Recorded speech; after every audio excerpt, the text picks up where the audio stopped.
It's the internet's Jeremy Reisman. You may remember me from such takes as ranch dressing is for children, and when it aired, The Office was the fourth best TV show on NBC on Thursday nights, way behind Parks and Rec, Community, and 30 Rock.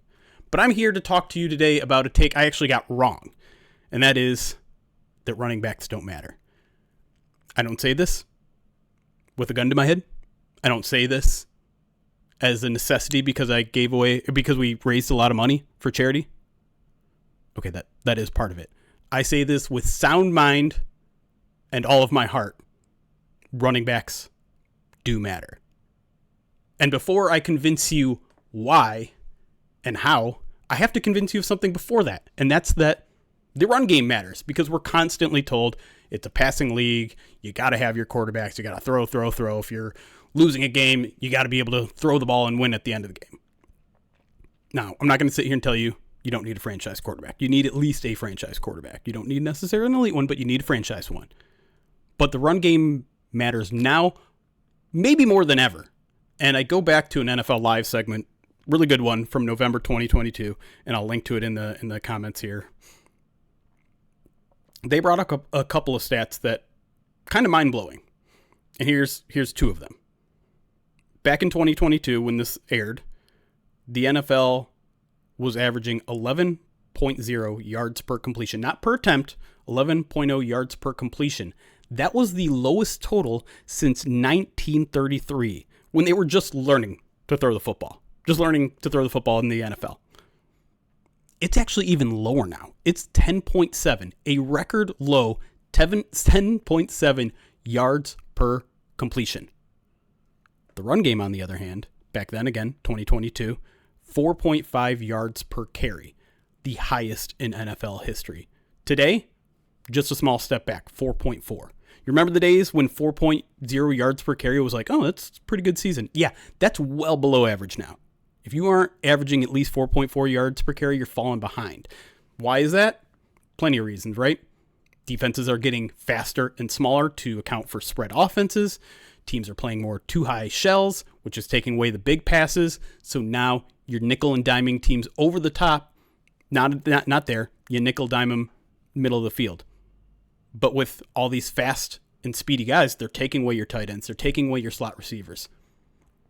So you get big and bulky. And you look around the NFL. The best teams in the NFL have the best run games. Look at the DVOA run offenses right now, the rankings for 2025. Of the top 10 teams, there are only 3 teams that aren't currently in a playoff position. The Bengals, the Jaguars, and the Cowboys. You move back to last year. The top 6 teams in rush DVOA were the Ravens, the Lions, the Packers, the Bills, the Falcons, the Eagles. Only of those 6 teams, the Falcons are the only one that didn't make the playoffs. Go back a year before that. The top 7 teams in rush DVOA. Ravens, 49ers, Dolphins, Lions, Eagles, Rams, Bills. All 7 of them made the playoffs. Now, who's the big team that's missing from both of those lists? The Kansas City Chiefs, right? Won the Super Bowl in 2023. Lost in the Super Bowl in 2024.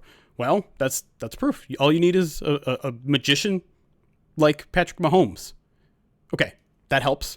And that is certainly the reason those teams got as far as they did without a good run attack. But I'll argue this. The best Kansas City teams in their dynasty era all had good rushing attacks, because those 2023 teams, they ranked 15th in scoring each. They were average offenses that made big plays in big moments and had pretty strong defenses. However, that dynasty run from 2018 to 2022, they had a top 6 scoring offense every single one of those years. And of those 5 years, 3 of them, they had a top 10 rush DVOA. Even look this year. They're starting to figure things out, right? Offensively, the Chiefs are 8th in scoring so far this year. And why? 7th best rushing attack by DVOA. The run game matters today. All right. Hopefully I've convinced you of that. Let's move to running backs, because what's the argument? Just get an offensive line, throw anyone back there. You're fine. Anyone can run the ball when you have the Lions offensive line. Anyone can run the ball when you have the Eagles offensive line. Well, the Eagles and the Lions have both made pretty significant moves to upgrade their their running back position, to upgrade their backfield. But let's start with the first one, the first recent one in modern history. The San Francisco 49ers go out there and get Christian McCaffrey in 2022. They immediately go from a 10-7 football team to 13-4, and they get ousted in the NFC Championship game that year by who? Philadelphia Eagles. Philadelphia Eagles had the number one rushing attack in football that year.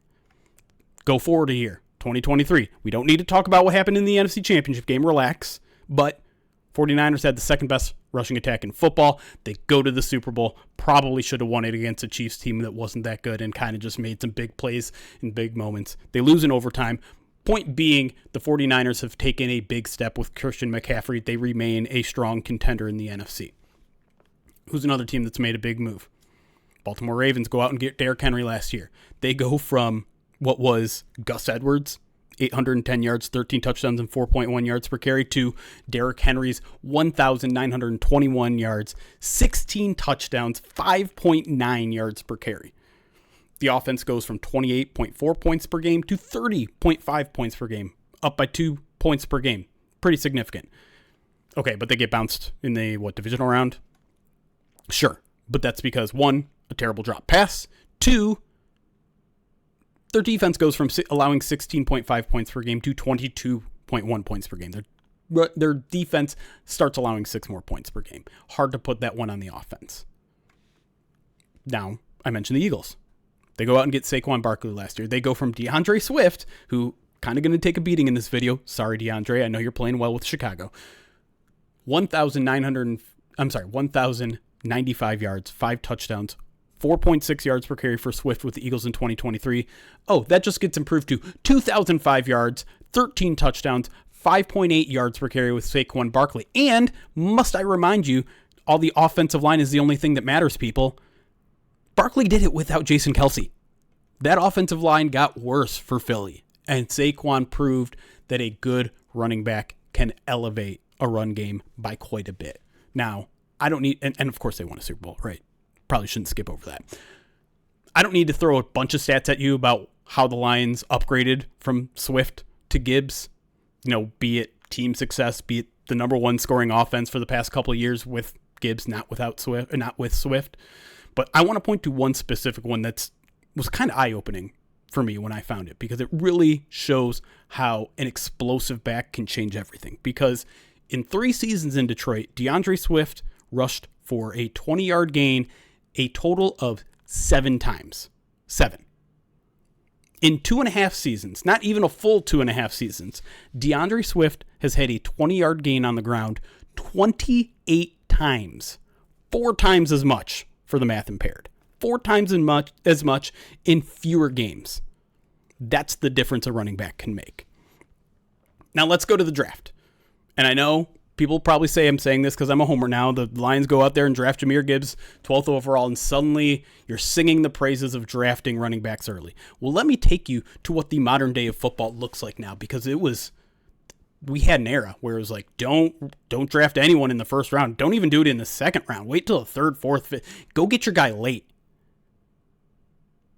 If you look at the top 11 players in rushing attempts today, every single one was drafted in the first 2 rounds of the NFL draft.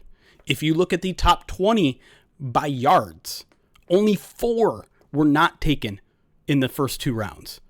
Tony Pollard, a 4th-round pick. A-Chain, a 3rd-round pick. Kyron Williams, a 5th-round pick. And Rico Dowdle, who went undrafted. Let me throw out some names and draft positions just to drive the point home. Jahmyr Gibbs, 12th overall. Bijan Robinson, 6th. Saquon Barkley, 2nd. Josh Jacobs, 24th. Derrick Henry, 45th. Ashton Genty, 6th. Christian McCaffrey, 8th. Jonathan Taylor, 41st. Javonte Williams, 35th. James Cook, 63rd. J.K. Dobbins, 55. Quinshon Judkins, 36. Breece Hall, 36. Travis Etienne, 25th. You draft them early. That's what you do now because they're valuable. What's the other thing people say? Hey, these guys got short shelf life. If you're drafting a running back, it's a short-term investment. What's the worst thing you can do as a GM? Give a guy a second contract. Don't give a running back a second contract. They're gonna be spoiled. You're gonna throw them away after 4 years, 5 years. You're throwing away money at that point. Well, Look at the top 5 rushers in the league. 4 of them are 26 or older. And how many of them are on rookie contracts? You want to take a guess? 0. 0 of them are on rookie contracts. Derrick Henry is 31 years old. Alvin Kamara is 30. Aaron Jones is 31. Nick Chubb is 30. Christian McCaffrey is 29. Saquon Barkley and Tony Pollard are both 28. Josh Jacobs, J.K. Dobbins, Jalen Warren, 27. Jonathan Taylor, the guy who is in the leading MVP conversation right now, is about to turn 27. There has never, ever been a better time to draft a running back early and hold on to those guys because they can be foundational pieces of your offense, of your team, of your dynasty. Last thing I want to say, and it pertains to draft, because I think here in Detroit, we're a little snake bitten.